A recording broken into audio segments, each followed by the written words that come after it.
BA 2ನೇ semester ಎಲ್ಲ ವಿದ್ಯಾರ್ಥಿಗಳಿಗೆ ಮತ್ತೊಂದು ವಿಡಿಯೋಗೆ ಪ್ರೀತಿಯ ಸ್ವಾಗತ.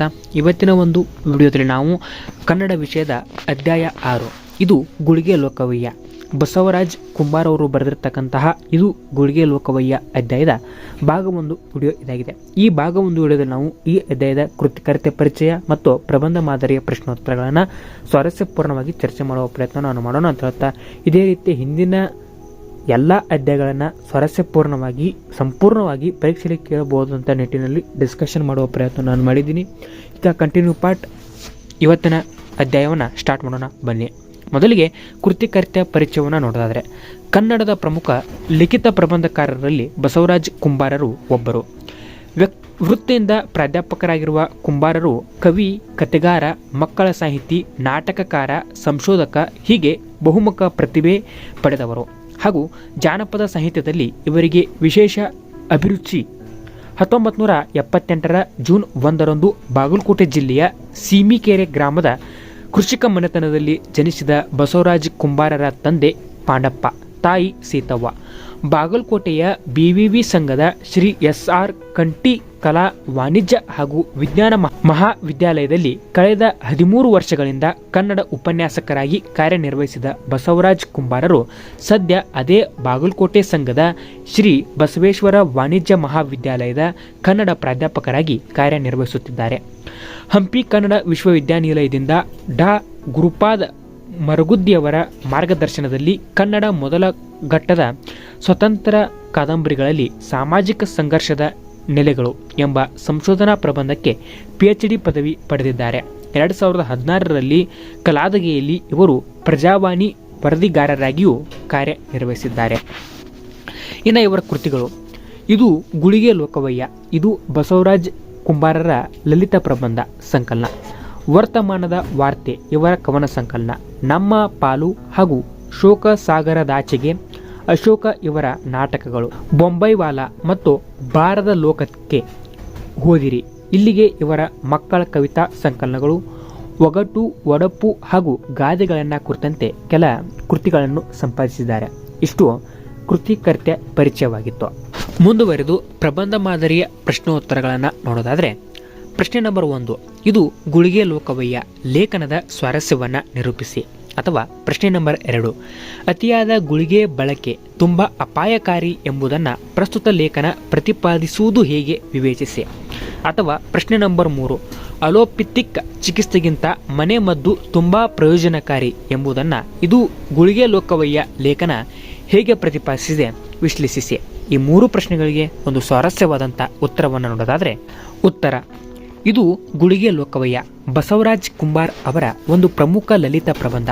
ಅತಿಯಾದ ಗುಳಿಗೆ ಬಳಕೆ ತುಂಬ ಅಪಾಯಕಾರಿ, ಅಲೋಪತಿಕ್ ಚಿಕಿತ್ಸೆಗಿಂತ ಮನೆ ಮದ್ದು ತುಂಬ ಪ್ರಯೋಜನಕಾರಿ ಎಂಬುದನ್ನು ತುಂಬ ಪರಿಣಾಮಕಾರಿಯಾಗಿ ಪ್ರತಿಪಾದಿಸುವುದು ಈ ಲಲಿತ ಪ್ರಬಂಧದ ಮೂಲ ಆಶಯ ತಿರುಳು. ಇಂದು ಗುಳಿಗೆಗಳು ವ್ಯಾಪಕವಾಗಿ ಬಳಕೆಗೊಳ್ಳುತ್ತಿವೆ. ಯಾವುದಕ್ಕಾದರೂ ಒಂದು ಮಿತಿ ಇರುತ್ತದೆ. ಮಿತಿ ಮೀರಿದರೆ ಯಾವುದಾದರೂ ಅಪಾಯವೇ. ಜನರ ಆರೋಗ್ಯದ ದೃಷ್ಟಿಯಿಂದ ಸೃಷ್ಟಿಯಾಗಿರುವ ಗುಳಿಗೆಗಳು ಜೀವ ಕೊಲ್ಲುವ ಪ್ರಬಲ ಶಕ್ತಿಗಳಾಗಿರುವುದು ಒಂದು ದುರಂತದ ಸಂಗತಿ.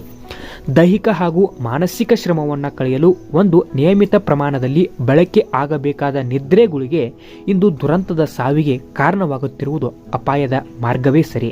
ಇದನ್ನು ಗಮನಿಸಿದರೆ ಅಲೋಪತಿ ಚಿಕಿತ್ಸೆಗಿಂತ ಮನೆ ಮದ್ದು ಅತ್ಯಂತ ಶ್ರೇಷ್ಠವಾದದ್ದು ಎನಿಸುವುದು ಸಹಜ. ಗುಳಿಗೆಯ ಬಳಕೆ ಬೇಡವೆಂದು ಇದರ ಅರ್ಥವಲ್ಲ. ಯಾವ ಕಾಯಿಲೆಗೆ ಯಾವ ಪ್ರಮಾಣದ ಗುಳಿಗೆ ಬಳಕೆ ಅವಶ್ಯವೋ ಅಷ್ಟನ್ನು ಬಳಸಿದರೆ ಯಾವ ದುಷ್ಪರಿಣಾಮವಿಲ್ಲ ಎಂಬುದನ್ನು ಈ ಲಲಿತ ಪ್ರಬಂಧ ಅತ್ಯಂತ ಪರಿಣಾಮಕಾರಿಯಾಗಿ ಪ್ರತಿಪಾದಿಸಿದೆ. ಪ್ರಬಂಧಕಾರರ ಊರು ಸೀಮಿಕೆರೆಯಲ್ಲಿ ಕಳೆದ ವಾರ ದುರಂತದ ಘಟನೆಯೊಂದು ನಡೆಯಿತು. ಮೊಬೈಲ್ ಕೊಂಡುಕೊಳ್ಳುವ ವಿಷಯವಾಗಿ ತಂದೆ ಮಗನ ನಡುವೆ ಉಂಟಾದ ಮನಸ್ತಾಪ ರಂಪಾಟಕ್ಕೆ ಕಾರಣವಾಗಿ ಆ ರಂಪಾಟ ಮಗನ ಮರಣಾಶಾಸನದಲ್ಲಿ ಕೊನೆಗೊಂಡಿತು. ಮಗ ನಿದ್ರೆ ಮಾತ್ರೆ ಸೇವಿಸಿ ಚಿರನಿದ್ರೆಗೆ ಜಾರಿಗೊಂಡಿದ್ದ. ಈ ದುರಂತ ಸಾವಿನ ಯಾತನೆ ನರಕ ಸದೃಶವಾದದ್ದು. ಗುಳಿಗೆ ತೆಗೆದುಕೊಳ್ಳಲು ನೂರಾರು ಕಾರಣಗಳಿರಬಹುದು, ಆದರೆ ಕಾರಣವಲ್ಲದ ಕಾರಣಗಳಿಗೆ ಗುಳಿಗೆ ತೆಗೆದುಕೊಳ್ಳುವುದು ಸರಿಯಲ್ಲ. ಗುಳಿಗೆಗಳಿರುವುದು ಕಾಯಿಲೆಗಳಿಗೆ ನಿವಾರಣೆಗಾಗಿಯೇ ಹೊರತು ಸಾಯುವುದಕ್ಕಲ್ಲ. ಅಸಾಮಾನ್ಯ ಕಾಯಿಲೆಗಳಿಗೆ ಮಾತ್ರ ಗುಳಿಗೆಗಳನ್ನು ತೆಗೆದುಕೊಳ್ಳುವುದು ಸಮಂಜಸ. ಒಂದಲ್ಲ ಒಂದು ರೋಗದಿಂದ, ನೋವಿನಿಂದ ಬಳಲುವವರಿಗೆ ಗುಳಿಗೆಗಳು ಉಪಶಮನದ ರಾಯಬಾಣಗಳಾಗಬೇಕೇ ಹೊರತು ದುರಂತ ಸಾವಿಗೆ ಕಾರಣವಾಗಬಾರದು. ತಲೆನೋವು, ಮೈಕೈ ನೋವು, ಕೈಕಾಲು ಬೇನೆ, ಕೈಕಾಲು ಹರಿಯುವಿಕೆ, ಹೊಟ್ಟೆ ನೋವು, ಹೊಟ್ಟೆ ಮುರಿತ, ಹೊಟ್ಟೆ ಉಬ್ಬಸ, ಹೆಡಕು ನೋವು, ವಸುಡು ಬೇನೆ, ಹಲ್ಲು ನೋವು, ಅಜೀರ್ಣ, ಬಯಲು ಕಡೆ ಇವೇ ಮೊದಲಾದ ಕಾಯಿಲೆಗಳ ಉಪಶಮನಕ್ಕೆ ಗುಳಿಗೆಗಳನ್ನು ಸರಿಯಾದ ಪ್ರಮಾಣದಲ್ಲಿ ಬಳಸುವುದು, ಯೋಗ್ಯ ಗುಳಿಗೆಗಳನ್ನು ತೆಗೆದುಕೊಳ್ಳುವುದಕ್ಕೂ ನಿಯಮವಿದೆ. ಆ ನಿಯಮ ಪಾಲಿಸಿದರೆ ಯಾವ ಅಪಾಯವಿಲ್ಲ.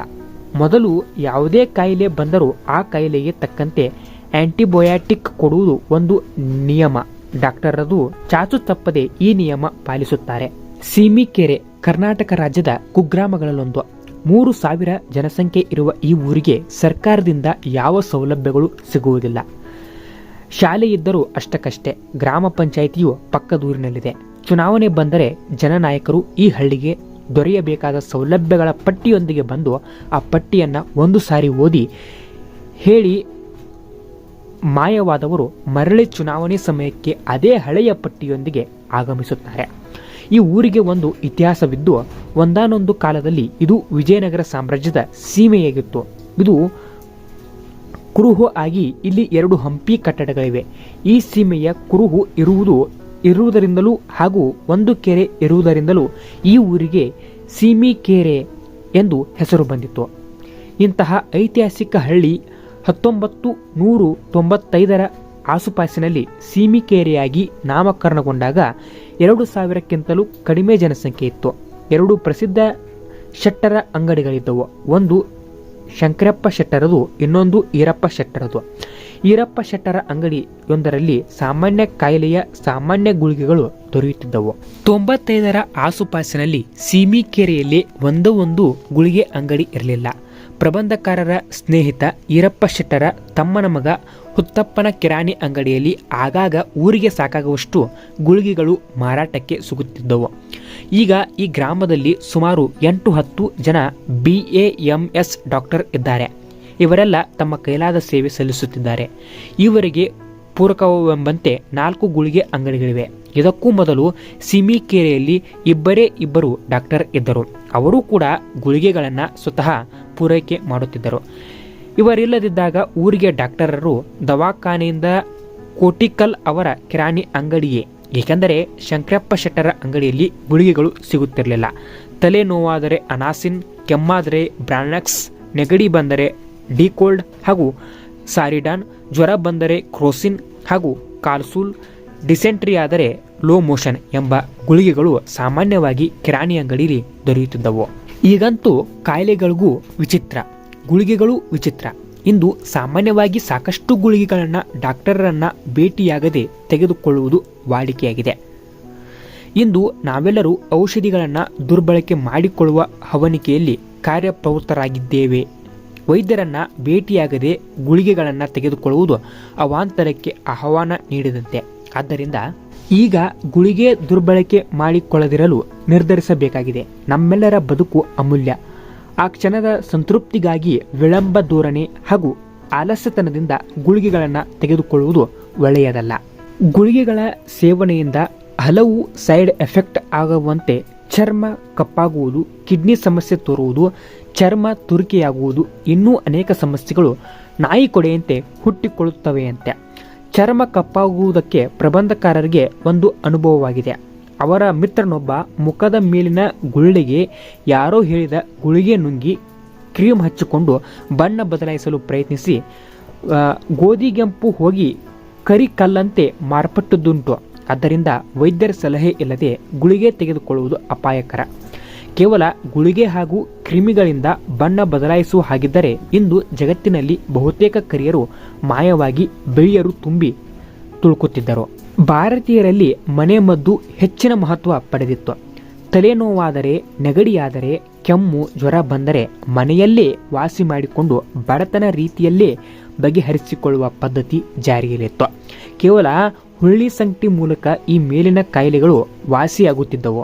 ಆದರೆ ಇತ್ತೀಚೆಗೆ ಗುಳಿಗೆಗೆ ಎಲ್ಲಿಲ್ಲದ ಬೇಡಿಕೆ ಬಂದು ಬಿಟ್ಟಿದೆ. ಭಾರತದಲ್ಲಿ ಮೊದಲು ಧನ್ವಂತರಿಯ ಆಯುರ್ವೇದ, ನಂತರ ಅಲೋಪತಿಕ್, ಹೋಮಿಯೋಪಥಿಕ್ ಎಂಬ ಪದ್ಧತಿಗಳಿದ್ದವು. ಈಗ ನಾವು ಸೇವಿಸುತ್ತಿರುವ ಆಹಾರ ಹಾಗೂ ಜೀವನ ಶೈಲಿಗೆ ಅಲೋಪಥಿಕ್ ಹತ್ತಿರವಾಗಿದೆ. ಅಲೋಪಥಿಕ್ ಚಿಕಿತ್ಸೆಯಲ್ಲಿ ಗುಳಿಗೆಗೆ ಪ್ರಥಮ ಸ್ಥಾನ, ಮೊದಲ ಬಹುಮಾನ. ಆದ್ದರಿಂದ ಗುಳಿಗೆಗಳು ಜಗತ್ ಸರ್ವಂ ಎಂಬಂತಾಗಿದೆ. ಆದರೆ ನಾವಿಂದು ಗುಳಿಗೆಯಿಂದ ದೂರವಾಗಬೇಕಾದರೆ ಸರಿಯಾಗಿ ಊಟ ಮಾಡಿ ನಿಯಮಿತ ನಿದ್ದೆ ಮಾಡಬೇಕಾದ ಅಗತ್ಯ ತುಂಬ ಇದೆ. ಇಷ್ಟಕ್ಕೂ ಗುಳಿಗೆ ತೆಗೆದುಕೊಳ್ಳಬೇಕಾದ ಅನಿವಾರ್ಯತೆ ಒದಗಿ ಬಂದರೆ ನಿಯಮಿತ ಪ್ರಮಾಣದಲ್ಲಿ ಗುಳಿಗೆ ತೆಗೆದುಕೊಳ್ಳ ಅಡ್ಡಿಯಿಲ್ಲ. ಸಾಮಾನ್ಯವಾಗಿ ಸರ್ವ ರೋಗಕ್ಕೂ ವಿಶ್ರಾಂತಿಯೊಂದೇ ಮಹಾಮದ್ದು ಎಂಬುದು ಇಷ್ಟು ಈ ಅಧ್ಯಾಯದ ಪ್ರಬಂಧ ಮಾದರಿಯ ಪ್ರಶ್ನೆಗಳಿಗೆ ಸ್ವಾರಸ್ಯವಾದಂತಹ, ದೀರ್ಘವಾದಂತಹ ಮತ್ತು ಅಚ್ಚುಕಟ್ಟಾದಂತಹ ಉತ್ತರವಾಗಿತ್ತು ಅಂತ ಹೇಳ್ತಾ ಮತ್ತೆ ಮುಂದಿನ ಕ್ಲಾಸ್ನಲ್ಲಿ ಇದರ ಮುಂದಿನ ಅಭ್ಯಾಸ ಪ್ರಶ್ನೋತ್ತರ ಮುಂದಿನ ಕ್ಲಾಸ್ನಲ್ಲಿ ಡಿಸ್ಕಷನ್ ಮಾಡೋಣ. ಅಲ್ಲಿವರೆಗೂ ಎಲ್ಲರಿಗೂ ನಮಸ್ಕಾರ. ಜೈ ಹಿಂದ್, ಜೈ ಕರ್ನಾಟಕ ಮಾತೆ.